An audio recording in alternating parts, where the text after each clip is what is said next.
बिस्मिल्लाहिर्रहमानिर्रहीम। अस्सलाम वालेकुम। चने की दाल के जबरदस्त फवाइद, इसको पकाने का ऐसा तरीका जिससे पेट में गैस नहीं होती, जाने और आप भी आजमाएं। चने की दाल जो सभी खवातीन घर में मुख्तलिफ तरीकों से बनाती हैं, कभी दाल को गोश्त के साथ, कभी शामी कबाब में और कभी अंडों के साथ, मगर खाने के बाद अक्सर ये देखा जाता है कि पेट खराब हो जाता है या तो गैस हो जाती है, क्योंकि दाल जल्दी हजम नहीं होती। इसको हजम होने में वक्त लगता है। अगर आपके घर में भी दाल खाने के बाद हजम ना होने के मसाइल हैं, तो हम आपको बता रहे हैं कि उसको पकाने का ऐसा तरीका जिसको जानकर आपको गैस के मसाइल कभी नहीं होंगे। तरीका कुछ इस तरह है। चना दाल को पकाने से एक रात पहले भिगो दें और फिर अगले दिन जब चाहें इसको पकाएं। पकाने के लिए आप इसको पहले उबालें, फिर इसमें थोड़ा सा लहसुन और ऑयल डालकर भून लें। अब इसमें हस्बे जरूरत पानी, पिसा हुआ खुश्क धनिया, हल्दी, लहसुन, प्याज, जीरा, नमक और सुर्ख मिर्च डालकर चूल्हे पर हल्की आंच पर रख दें। इसको तकरीबन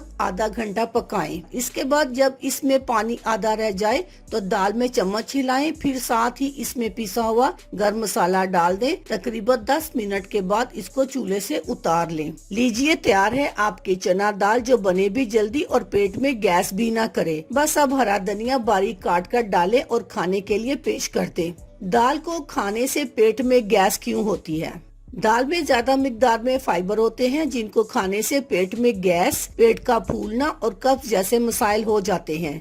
फवायद: ज़ियाबतीस के मरीजों के लिए इसमें ऐसे अज्जा मौजूद होते हैं जो कि खून में शक्कर की मिकदार को कम करते हैं, और इसमें मौजूद फाइबर जिस्म में फाजिल शक्कर को खारिज करके खून में शक्कर की मिकदार को कंट्रोल करता है। हड्डियां मजबूत: दाल में मौजूद कैल्शियम हमारी हड्डियों और दांतों की मजबूती के लिए अहम है। इसको खाने से दांत भी अच्छे हो जाते हैं और यूरिक एसिड के मसाइल भी कम हो जाते हैं। जिल्द: चने की दाल में जिंक और एंटीऑक्सीडेंट्स पाए जाते हैं, जो कि न सिर्फ जिल्द को साफ और तरोताजा बनाते हैं, बल्कि हमारा मुदाफती निजाम भी मजबूत बनाते हैं। दाल खाएं, खुद को मजबूत बनाएं। अल्लाह हाफिज। शुक्रिया।